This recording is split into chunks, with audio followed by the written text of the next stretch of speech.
Hello and welcome to BigJollyPolitics.com and our 2014 Republican primary candidate interviews. I'm David Jennings, and today I'll be talking to Dwayne Stovall. Dwayne is running for U.S. Senator from Texas against incumbent John Cornyn and several other challengers. Good morning, Dwayne. How are you today? I'm fine. Good to be with you. Good to meet you, man. Like I said, I've been meaning to meet you for a while.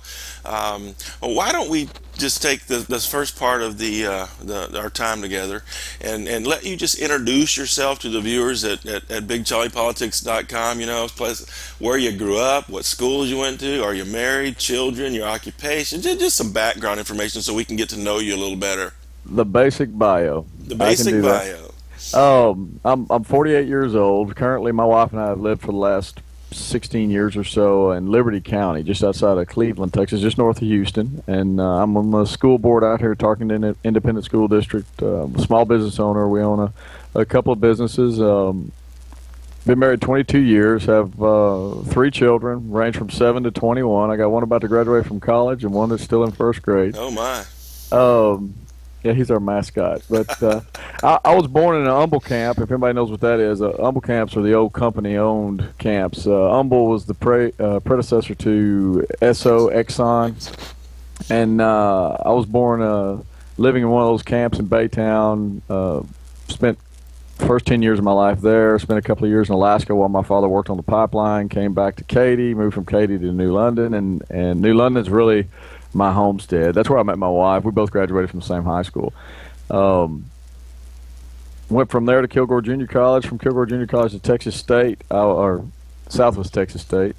Go Bobcats. But in my junior year, I was flat broke, and I had to take a job. It was either starve to death or go to work, and I went to work. So that either was the best thing or worst thing that ever happened to me. I ended up spending about 13 and a half years with Atlantic Richfield, which spun into Lyondell Petrochemical, which spun into Lyondell Citgo, which after I left became Lyondell Basell or something. But a lot of oil field family, a lot of oil field history, raised in it. Been in business for myself now for about 16, 17 years.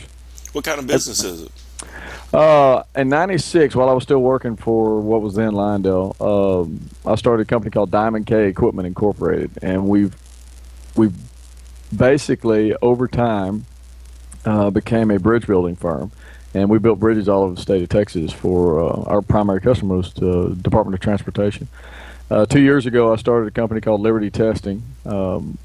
We do quality control on the pipelines, which is primarily emissions testing on the compressor stations. That's really the core business we have today. The highway work, which was really weird or interesting, the way it worked when I got into bridge construction. I love construction, have all my life, and I always wanted to be in business for myself. But when I got into construction, especially doing bridge work, it got me into the state financing end and budgetary means. So immediately when you start working for the highway department, you pay close attention to how they fund projects. Yeah. Well, it only takes about really and truly, it only takes a year or so before you're pretty comfortable with how money is distributed out of Austin. If you're like me and you're more curious than that, you tend to get into more of a broader scope of what the state does and how we manage our budgets across the board. That means that for 13 to 15 years, once a month, I was in Austin, which means I was there during the sessions for over a decade. And you get much better information in Austin than you get at your home, getting whatever comes back out of your state representative. You mean the propaganda that comes out of the state rep? Yes, basically that's true. So when you learn things like Texas is $40 billion in debt, and we're increasing, we have all these increases in expansive government in Texas, and you say, wow, this is a problem. Well, when you compare that to the development at the federal level, you realize that we're emulating. Everybody thinks Texas is setting the pace. Really and truly, we do our business almost identical to the way the Congress does their business, and it's even worse because we're beholden to the Congress. So it's a mafia relationship. So we have debt. We have debt from Congress and debt from Texas. Oh yeah, and I don't want to get too deep into Texas politics, but there's some data points everybody needs to remember that in the last 10 years, Texas's population's grown by around 20%, maybe a little over. In that same 10-year period, our debt has increased over 150% just here in the state of Texas. So People don't hear that. When you walk into a meeting with your local state representative, you're not going to find out that we're blowing our debt up out of, off the planet. Everybody's going to hear we're open for business. It's all good in Texas. Well, yeah, our sales tax is up, but it doesn't even compare to how high our debt is going. So, Right. anyway. Well, that sort of leads into the next segment. Then I heard during your bio that you are on the school board, so obviously you have held an elected position. So, what draws you to politics? What drew you to that particular? That's a tough job. And now, what draws you into politics in general? It's funny. I have an underlying. I'm guided by my faith. Whether you're a Christian, I don't care what you are. That's your deal. Makes no. And when I say you, I mean everybody. I'm a Christian by faith. I'm a member of the Baptist Church here, Oakshade Baptist Church here in Cleveland. I'm driven by my morals and my moral compass, and how I view policy and how I view my life and how I interact with people is driven by that. The other aspect that's the founding for everything I do is the fact that I just want to be free. I know that sounds so hokey, everybody's, boy, that's corny. I just want to be free. I want my kids to be free. I want future generations of Texans to be free. Even as small, and this is not small, to me, being on the school board is very, very important, and I think it's more important than most people give it credit for. But even the thought of wanting to be free and being on the school board, they coalesce, because schools are so micromanaged, but with such a heavy hand of the federal government, and their tool is your state government. So you have so much intervention by outside forces on your local schools, and at this point in time, we have no control over that. You can't really push back against what they're doing to us. So yeah, that's kind of a microcosm of why I ran for the school board. Now, as far as political history or experience, I'm not completely inexperienced. I am the least connected political candidate out there. I am a citizen statesman in the way the framers would have described a citizen statesman. I don't have any alliances. So last year, you get a kick out of this. Remember all the redistricting, right? Oh, absolutely. Yeah, it was a wonderful period of time. Well, remember they delayed the entry, the filing time from, I think it was November to January or February.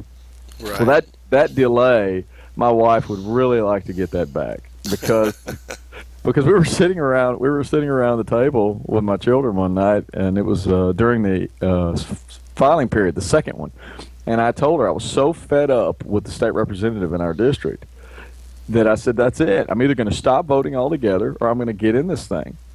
I have no history, no understanding of how the politics works. I understand policy, and I understand principle, and I understand the Constitution very well, but I didn't understand the mechanism of politics in Texas. So, right. but I didn't care. So, and my wife, after 22 years of marriage, she patted me on the back, said, well, whatever you think is best, dear. And funny thing was, I left Houston going to Dallas by way of Austin the next day, and I put my name in the hat. Well, in what district was that? 18. 18. What was funny about it is that being green and a complete novice to politics, I didn't even snap to the fact that 12 weeks is just ridiculous. It's like, and Steve Stockman's getting in this race now, and he's got about the same period of time. Now he's very well understood in the political realm, so he's taking for better or worse. Yeah, he's taking a calculated choice, and we can get into that later. But in 12 weeks, I took over 40% of San Jacinto County and over 40, 41, 42, 43% of Walker County. It was over 40% in both counties. The only two counties I campaigned in, and I got a lot of phone calls from political insiders over the following week after the primary saying, are you going to run again? And I went, I don't know. I spent a lot of money. We had no business spending. I didn't ask anybody for any money, which is another stupid thing. As just a regular citizen, walking up to people and saying, "Hey, can you give me some money?" It's just a hard thing to do. Goes against my character all the way around. But it was interesting because you get this learning curve, and it's kind of like spending 13 years, 14, 15 years driving around Texas building bridges. My wife joked with me the other day. She said, "You've literally been building bridges." Metaphorically and literally, you've been building bridges all over the state. There's really nowhere I can't drive that I can't pick up the phone and call somebody and say, "Hey, I'm coming in. Can we get together or whatever?" And it's worked out really well. The grassroots movement of my campaign, I think, is better than both of the others or any of the others. We've got almost 1,000 volunteers. We've got 17 regional coordinators. We've got the best connection, best volunteer portal, the best way to communicate out of all of them. I mean, I have a fantastic campaign manager. He's not from Texas, which I didn't hold that against him. But, Don't worry, somebody will. He's a good guy. He got here as fast as he could, one of those. But I don't have an absolute blank history. I understand a little bit. I understand a lot about how the money works as far as how they work against you. I'm learning about that in a big, big way today. Certainly. But I trust Texans. I trust if you can get the message to them, I trust them to make the right decision. It's getting the message there that's the hardest. Yeah, I agree, and that's one of the reasons we're talking today. I've watched you over the last 6, 8, or 9 months, and you've just been everywhere. And finally, I decided, look, I got to get this guy on BigJollyPolitics.com. For better or worse, I mean, you're working hard, and I respect that tremendously, and so do our viewers, actually. Okay, so you've got a little bit of experience. Well, being a U.S. Senator from Texas especially is one of the highest profile positions in the U.S., obviously. Why run for that? Why run for that? Why run for that? Okay. I bet that's not the first time you've heard that. Now you're going to get into the real mental area that we're dealing with. About 10 years ago, let me preface this. 10 years ago, I was the biggest neocon you could lay eyes on, you ever met. We couldn't bomb enough countries because we were going to bomb them into freedom. They need westernized whatever. We're America. We're it. We're the top dog. Anything my government does is right. We are it. And somewhere as I started to get it towards my 40s, my late 30s, I started wondering, God, these elongated wars, this expansive debt. Started getting a little bit into to economics, more detailed into economics. And in '98, I started trading construction equipment globally on a very small scale. I'm not rich. We're not rich by any stretch. There's two things that they can use against me if they think they can use it against me. He's not wealthy, and he doesn't lie. That's the two things. If they want to use something, that's what they're going to use. Hey, you got to lie in politics, right? Well, no, as far as I'm concerned, you don't, and it's going to be painful. But, hey, you got to do it. But the thing is, I started learning a lot about international currency, international exchange, the banking systems, and being in business for yourself. Anybody that owns a business, they understand banking is rough. And around the time I turned 40, 41, it became apparent to me that I just did not know enough. I don't care how much education you've had. If you've had just a basic education, you have not learned enough about the Constitution or what we have as a government. You just don't know it. They don't teach it to you. And I'm on the school board now, and I get to witness what's being taught in our education system, and I stay on top of it, and it irritates me that I didn't learn enough about what the framers intended for us in our Constitution. So I took it upon myself. I'll try to get you forwarded faster. Well, I took it upon myself to go back to the framers, Philadelphia, the state conventions, what it created, what the Constitution meant, what it brought forward, and what we're dealing with today. What I learned almost immediately was that the Constitution that we were gifted, which was a republic based in federalism, is nothing even close to what we live under today. That limited republic based in federalism is today declined into an unlimited national government based in socialism. That's what we have. And anybody wants to argue that, I'm sorry, I'm a data guy. You bring me data and prove it to me, I'm good. You can change my mind. Just bring me data. But don't bring me anecdotal stories about feel good. It doesn't work. Don't bring me grandma's cousin's uncle's sister did this, so we've got to create a law. That doesn't work for me. So what I found out of all of my self-study was that the office of United States Senator is the most misused and abused position in our history. And today it is still abusing us. And when I say abusing us, I mean that job was created to protect the states. It was literally created to protect the states. It had no other. I mean, we realize it has only two authorities. A lot of people don't even realize that. It only got two authorities. They can give approval and consent and consent and advice, taking advice and consent on lower bills from the House or treaties or appointments by the president. Those are minor. They can't create. They're not supposed to create. Yeah, not supposed to create. The abuse of the Interstate Commerce Commission. Yeah. You're not supposed to create revenue. But that aside, the original intent by men like Roger Sherman and George Mason, who created these rules, was that the concept was, if we're going to create this new government, which, by the way, the Constitution is the government. So if you're working outside the Constitution, I don't know what the government is today. But they created this Constitution with this government, this republic that has 3 different branches, and it's going to have these checks and balances built into it. People like George Mason said the states who authorize this power, who are the holders of the power, by the way, they deserve a check. So what they called it was the mechanism of self-defense. That's what the Senate was designed for. Since the 17th Amendment, which most of the people that you deal with probably already know, that was the amendment that took away the state's ability to appoint their U.S. senators and gave it to the public to vote on at large, which made it a big marketing scheme. At the point they did that in 1913, coming forward, they jettisoned federalism. It just went away. It led us into nationalism, which is killing us today. And it took away all states' rights. So really and truly, if you were to graph the behavior of senators from 1913 till today, with a few exceptions, I mean, there's always going to be a few exceptions, but generally at large, they vote to increase the debt, increase the size and scope of the federal government, increase unconstitutional power at the expense of the states. And Senator Cornyn is a poster child for that. I mean, I hate to say it, but we all want to believe that the Democrats are the ones that blow up the government, want everybody they can on entitlements. They don't care anything about debt ceiling. They don't care anything about the Constitution. They just want to make everything as large and encompassed into this big national government as they can. And now I go to groups and I speak and I say, hey folks, if you elect me, and I go and spend the better part of 2 terms, over a decade, voting generally with the Democrats to raise the debt and grow the government and take unconstitutional powers at the expense of the state of Texas, would you reelect me? And they go, well, no. And I go, well, okay. Hello. Yeah. Well, let's talk about that just a little bit then. We happen to be sitting here on, what is it today, December the 14th, I think, and they're just released the first statewide poll that I'm aware of Republican primary voters, and the man you've been talking about, Senator John Cornyn, is only able to get 50% approval from those Republican primary voters after being in statewide office for 23 years. That is hard for me to believe. Can you tell me why?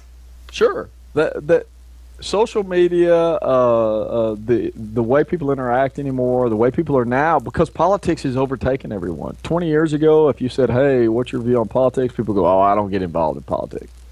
Well, I used to tell people 10, 15 years ago when I really started beginning down this path, my own path, you better pay attention because it's paying attention to you. It's going to own you one day. I mean, look at our TV today. It's like ESPN for politics. That's all we have 24/7. Politics is a sport. I mean, we wake up, that's all we hear is national politics from the time we wake up to the time we go to bed. So the people in Texas have a lot faster communication, and it's coming around. Plus, the debt is so large today, and it's looming, and it creates such a different pressure on society now. It's gotten to that point where we're at that tipping point. People pay attention. So if you look at Senator Cornyn's behavior since he was elected, and I mean since he was elected, I don't mean in the last 8 weeks, which is people get so emotional about the last month. Election year conversions. Yeah. If you follow his voting record, it's laughable. He votes to raise, and I use the debt, and anybody gets around me understands economy and the devaluation of the dollar and the debt, the budgetary aspect. To me, those are central. Those are worse than any Hamas, any Taliban you could possibly get. That is the largest national security breach we have. It's coming. And when that correction comes, I don't know how we're going to deal with it. But if you look at that, that's my litmus test. Senator Cornyn votes with the Democrats to raise the debt. He votes against the debt ceiling in September of 07, amazingly right before the primary vote, right? Right. Then gets elected, immediately starts voting for it again. He votes against it 4 times in a row. I was impressed, but it was during the 2010 election cycle when the Tea Party had a conniption and rose up in arms, and then as soon as that election period was over, he started voting for it again. So it's very, very opportunistic, and to me, I'm one of these. Don't blow smoke up my skirt. If you're gonna vote to enslave me and my children and future generations of Texans in chains of debt, don't lie to me and tell me you're looking after my best interest. I agree. I mean, if you're going to do it, lead. And if you're going to spend that kind of money, raise taxes, do something. Don't keep pretending we're not having a problem here. Go ahead. No, I'm just not one of those guys. I don't buy into any of the largesse of the federal government. The federal government takes in enough money to cover what it's mandated to pay for. All the excess is unconstitutional largesse. It's items that we don't need. And I'm huge. Anybody gets around me very long at all will understand I am huge on federalism. That's the lost principle. That's the lost principle of the Constitution. That's the principle that all the states hold the power. Right. As far as Texas itself, apart from the nationalism problems, are there any big challenges that you see that Texas faced that a U.S. senator could help with? Sure.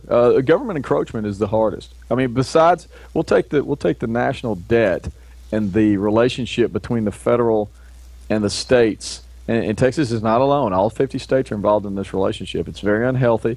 We have what do we have? $250, $300 billion taken out of Texas at this point in time, and they turn around and give us back 60 to 70% of it. And it's so funny. It's that when I say that mafia relationship, they take money out of yours and mine's paycheck before we ever see it. They take it to Washington. They do what they want, and they take a little bit of it, and they dangle it back to Texas, and they go, okay, here you go. We're going to give it back to you. It's ours now, but we're going to give it back to you. But you're going to check with us before you pray before a football game, or you're going to check with us before you put God or Scripture in a public building in Texas, or you're going to check with us before you better not burn a flag and call it a crime because that's free speech, and you don't have the right to say pornography is pornography because we're going to tell you it's art.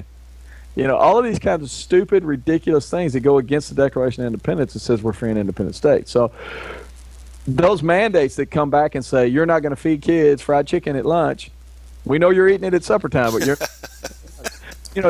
these are the stupidest things I've ever seen. That was a good one, by the way. I love fried chicken, by the way. Anyway, it's just a ridiculous indoctrination that we've all been involved in over the last 50 years, and before my time, before your time, before most of the people that I'm talking to's time. But until you deal with the government encroachment, which is the largest issue dealing with Texas today, we truly do not manage our own affairs. We are nationalized. If I want to upset a state representative, or I don't really upset half of them anymore, they kind of laugh at it, but I've got my own little joke. I'll say, what the state of Texas needs to do is they just need to take the placard off the side of the state capitol. Just take the big, where the Texas state capitol off the side of it and put up there what it is. It's the branch office of the federal government. Ouch. That's all it is. They go in every session, and they go in with good intentions, but the fact is they're going in and they're arguing over what we're going to do to get as much of our money back from the federal Leviathan, and what we're going to agree to, the mandates that they're giving us, so that we can get back as much of that money as we can. And then we're going to turn around and say, hey, look at all this money we got. We're going to give it back to you. But you're going to have to drive this speed, or you're going to have to, this is your water pressure. These are kind of stupid things that come with it. There's not enough pushback. And I don't really think, and I've been down to Austin during session. This last session we were down there pushing for some legislation. Excuse me. I don't believe we have the backbone presently in the state legislature of Texas to do the things necessary to push back. And I think a U.S. senator can really help bring that discussion, that discourse back to federalism and start really helping the state legislature assert itself. Because that's the job. They're the ambassador to the federal. They should be standing guard between the federal and the state. They should be turning around and advising your state legislature not to participate in any state Department of Education programs. You're not mandated to do that. You ought to opt out of all Department of Education programs. You ought to opt out of highway funding. I get a kick out of that. Why do we participate so heavily in highway funding? Texas has had a Department of Transportation since 1910, and they're pretty good at it. there's got to be a way to start asserting ourselves back to what the framers intended, which was 50. Well, they didn't intend 50, but whatever joined the Union was going to be an independent state. It's very hard to get people to coalesce until they have a clarity of mind on what that means. And I don't know. I still run into about 50% of the groups who've never talked to me before. 50% of a group of people that I walk into will not know the difference between nationalism and federalism. And once you explain it to them, it's like, bing, oh, yeah, I get that. Right, And and Texas has so much opportunity that we should definitely be leading that charge, and probably we are in some ways, but as you said, there's an awful long ways to go. We talked about your campaign. You started basically a year ago now, I guess. What's been the most interesting thing that you've found running for this particular office? um, the most enjoyable thing has been the people that I have talked to. I don't know. I've probably run 10,000 people now, and the grassroots for me is very, very solid. The most interesting thing is that I thought I was alone in what I did not know about how the Constitution was created or what it how it was supposed to operate. What I found out is that, oh my goodness, there's just lots of me out there. Lots of people who think they understand the concept who don't really understand the concept. And when you get into a group who Tea Party members are bless their hearts, and I'm a member of Tri-County Tea Party here in Cleveland, they generally want to be those constitutional Jeffersonians. And I tell everybody I have Jeffersonian principles. That blows everybody away. What is that? You're Republican. Yes, I am the Republican that the Republican Party isn't anymore. I believe in the Constitution as it was written and amended. I don't believe in it as the progressive judges in the 20th century have twisted it around, or the neocons have twisted it around in the last of the 21st century, or the first of the 21st century. So I have a very clear understanding of what's going on. What I found out is that I didn't get that understanding until I was in my 40s. And everybody I go to talk to today, they want to quote Jefferson, they want to hold up that Constitution, but they don't really understand what freedom means. They don't really understand what federalism is. That is so intrinsic to our ability to sustain our lives. And it's a tough one. That message has been resonating. I'm going to tell you what the best thing is about this. That message is beginning to come back to me when I get somewhere. That's a good sign. Instead of you bringing it, it's there when you get there. I had a little light go off about a month ago where people were beginning to ask me about it as I got there, and it was that's a new thing for me. I mean, it means that I'm actually affecting something with someone, and they get it. So great. Then that kind of leads right into the next thing. Tell us about some of the people. I know that your campaign is a true grassroots campaign, as it were. But tell us about some of the people that you're talking about here that support you and your endorsements. And I've seen some on Facebook and your website, some surprising endorsements, at least for me. Well, there's lots of Tea Party leadership that endorse me personally. I have a personal my Tea Party here. They endorse me, but I have a perception of what endorsement should be. And prior to Congressman Stockman getting in the race, which he's my congressman, by the way. Mine too. Is he really? Yeah. Prior to Steve deciding to get in the race, there were a large number of Gulf Coast Tea Parties who were going to step out there and endorse me. And the morning after the filing deadline, they were all meeting. And it was funny. We kind of have this agreement. Of course, I'm up here in my Tea Party, and we're all kind of this Gulf Coast Tea Party groups. There's probably a dozen of them. We all get along really well. And the consensus, the idea was, I really don't want an endorsement unless you have a consensus. I don't like the idea of taking an 8 out of 10 vote, and 8 of us voted for you, therefore we're going to give you an endorsement. I like the idea that we're all coalescing around one candidate, and if that candidate, no matter what office it is, we all support that one. That's the person. Well, what happened with Steve was Steve changed the dynamic in the discussion because of name only. What people don't understand is, and Steve's going to be hard pressed to discuss this, but he's never been supported by a Tea Party ever. He's never endorsement for a Tea Party ever. So they're not going to. The leaders are going to come out and say and support me. They're going to make statements in effect in that effect. But I told them, if you can't get, if someone is questionable because they think maybe there's a name issue, because some people ultimately have the goal of anybody but Cornyn, and we just don't care. We just want to get Cornyn out. Well, he's not a dumb guy. He sees the polling. The polling data, the latest poll, public policy poll just a few weeks ago, showed that even though Senator Cornyn is showing upwards of 45, 48% in approval, the people who support him are in the 30s, the 33%. So that's not good. That's almost a definite runoff. Well, that's a statistic that I think Congressman Stockman, I think Steve saw that with big waving flags. I mean, here's an opportunity to use this. Right. I think the runoff is inevitable. What I'm having to explain to everybody is that Cornyn's not the issue now. The data is kind of there. It proves the point. He's going to be in a runoff.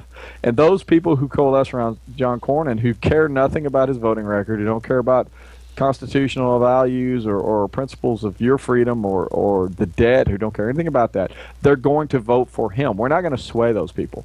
So right now, the way I look at it, this is going to be between the other candidates who gets the largest portion of the voting base of the grassroots and the people who don't want Cornyn, which is a large number of people. So Steve definitely changed the dynamic, but I do get a kick out of that whole Tea Party moniker thing because he's never been supported by a Tea Party ever. I know, and believe me, I'm well aware of his campaign for our district last. Basically, this gives us a do-over for Congress, though. So that's the way I look at it. So, you said earlier that you got 1,000 volunteers, and I know I read somewhere or heard yesterday that you've got 17 state coordinators or something like that, right. And then now you've actually set up some kind of home study group. Can you tell us a little bit about that and what you're expecting as far as more volunteerism? Well, like you said, we've got almost 1,000 volunteers right now as I speak to you today. We're hoping, if everybody gets on board, we're hoping to get 2,000 volunteers that are core volunteers by the end of December, first week of January. That's the goal. That was the goal at the beginning, and I am absolutely in awe of the people that are getting involved and getting me close to 1,000 now. I'm just blown away. We just opened up our Putting Texas First volunteer portal, 3 weeks ago? I mean, this has been very, very good. I mean, I wish I would have had my campaign manager 6 months ago, but he came to me and said he liked what I had to say and he wanted to help me, and that's how we got together. But right now, the greatest thing going on, besides the battle to try and reestablish the original duties of this U.S. Senate role, is that we've created what we call Keeping Texas Free, or Keep Texas Free. After the first of the year, if people go to Texans for Stovall, actually right now they can do this. They can go to texansforstovall.com and they can click on the Keep Texas Free icon on the front of the website, and it'll take you to all the information that has to do with this. We're putting together a 20 to 30 minute little class, and it's not Tea Party related, it's not Liberty Group related, it's not any function related, it's not related to the campaign. I'm putting it on. It doesn't have anything to do with the election. We're going to start this in January, and we're going to allow anyone in the community that wants to come. We're going to have them all over the state.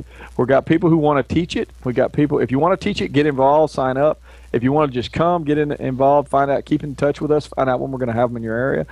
And it's going to be a very clear little class on what the 10th Amendment is, what states' rights is, what we can do as individuals to help push back against unconstitutional encroachment by the federal government, and the original intent, the original meaning of states' rights and federalism. It's everything that I think I've read and in my study have found to be the biggest problem we're facing. We're going to try and expand on that and give everybody a real fundamental understanding of it. It's a little short class. It won't bore everybody to death for 2 hours. We'll get to the point, get on with it. But if they're interested, go to Texans for Stovall and hit the link, or get involved with my campaign. They can hit the get involved and go join up on our portal. Okay, yeah, that's how we're going to wrap this up. How do we get involved with your campaign, your website, Facebook, Twitter, all this other stuff? Why don't you let us know those details? Well, everybody, you don't even have to remember my name. The whole premise for everybody in Texas should be putting Texas first. That's the mantra for this campaign. Always has been since the day I stepped out of my pickup the first time at the first meeting.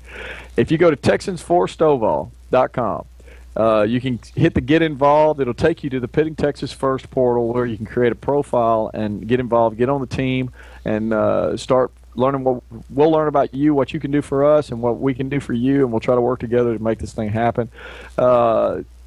Donate if you can, please. Everybody understands establishment money is only going one way here.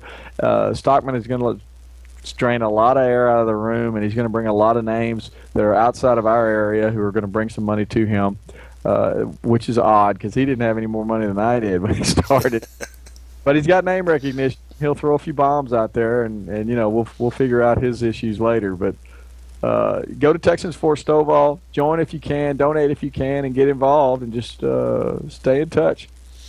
All right. Well, thanks so much, Dwayne Stovall, for joining us this morning, and best wishes on your race. This is an important race, folks. Anyway, that's a wrap. Stay tuned for more candidate interviews and follow-ups with Dwayne. Have a great day.